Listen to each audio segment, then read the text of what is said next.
Have you ever wished you could receive a message from the past? A secret whispered across time, just waiting for the right person to hear it?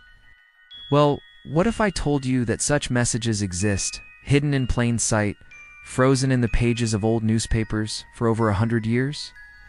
Today, we re-diving into the fascinating world of historical, unsolved ciphers cryptic. Puzzles that stumped people back then and remain a mystery to this day. These aren't just random strings of letters. They're stories waiting to be told, secrets begging to be unlocked. Maybe, just maybe, someone watching right now holds the key. Let's travel back to Denver, Colorado. In the year 1889, the world was on the brink of a new century, filled with innovation and change.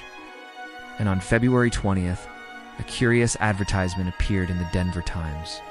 It wasn't selling soap or patent medicine. Instead, it was a block of seemingly random letters, placed by a company known only as Gunwa. The message read, Mets Jikshni Djnut tukveg, PXT of IBQT of we, if JDV. Strange, right? The name Gunwa itself is a puzzle. It could be a person's name, perhaps of Chinese origin, or it could be a company specializing in traditional remedies, as some similar names were used at the time. So, what was this cipher all about? The theories are as mysterious as the message itself. One popular idea is that it was a private communication between two people using the newspaper's public forum to exchange a secret. Imagine lovers, business partners, or even spies using a pre-arranged code to communicate without anyone knowing. The cost of a small ad would have been a clever way to pass a message securely in an age before encrypted emails or private messaging apps.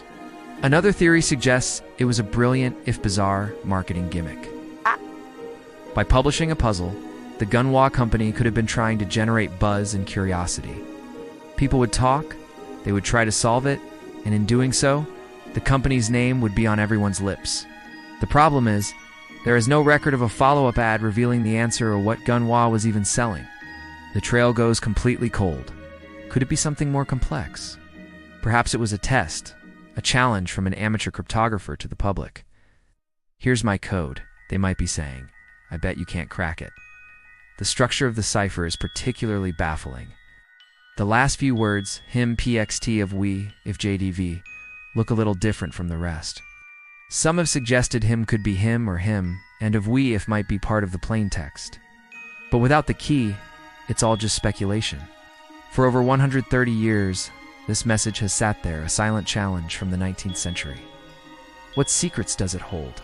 Is it a message of love, a business deal, or just a clever prank? The Gunwa Cipher remains one of history's most tantalizing and unsolved newspaper puzzles. Now, let's fast forward a few decades to 1916, to Lima, Ohio. The world is now embroiled in the Great War, and life is changing rapidly. On March 18th, the Lima Times Democrat published a story that wasn't just about a puzzle, it was about a crime. A local business had been robbed, and the police were stumped. They had one strange piece of evidence, a cryptic note. Desperate for help, they did something unusual. They published the cipher in the newspaper, hoping a reader might be able to crack it and give them a lead.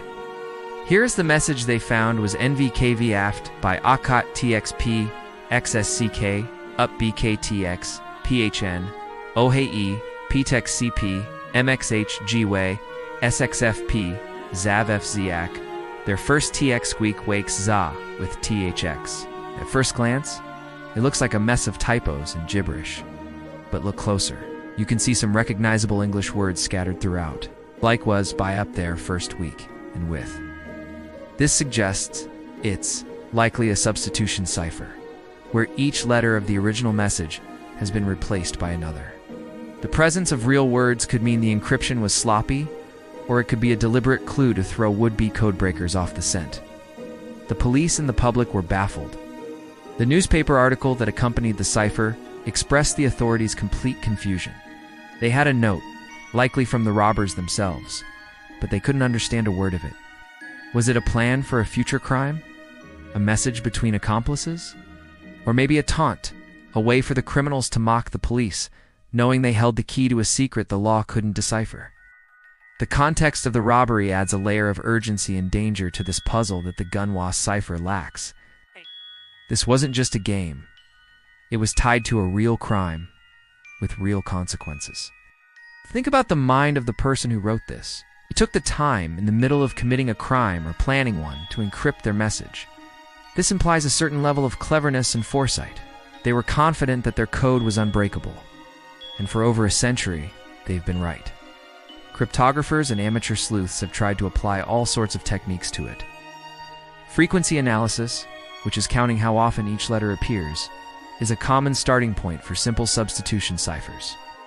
For example, in English, E is the most common letter. So, you might guess that the most frequent letter in the cipher text stands for E.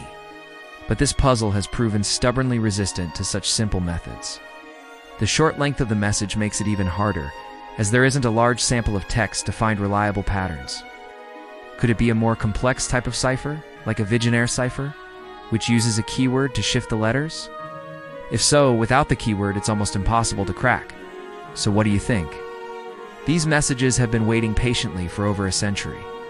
The people who wrote them, the people who first tried to solve them, are long gone. The context, the secrets, the stories behind these jumbles of letters have faded into history. But the puzzles themselves remain a direct link to the minds of people who lived in a completely different world. It's a fascinating thought, isn't it? That we can look at the exact same puzzle that someone in 1889 or 1916 looked at and feel the same sense of mystery and challenge. Today, we have tools they couldn't even dream of. We have computers that can run through billions of possibilities in seconds. We have the collective intelligence of the internet, where millions of minds can work together on a single problem. So here's my challenge to you. Can our modern world finally crack the codes that stumped the past? Take a good look at these ciphers. Pause the video, take a screenshot, and work on them. Do you see any patterns? Do you have a theory about the key? Maybe it's a name, a place, or a common phrase from that era. Share your thoughts, your theories, and any attempts you make in the comments below. Let's see if we can crowdsource a solution to these century-old mysteries. Who knows? The key might be something incredibly simple that everyone has overlooked, or it might require a stroke of genius from someone watching right now. Let's solve this together. Thanks for joining me on this journey into the past. Don't forget to like, subscribe, and hit that notification bell so you don't miss our next adventure into the unknown. See you next time.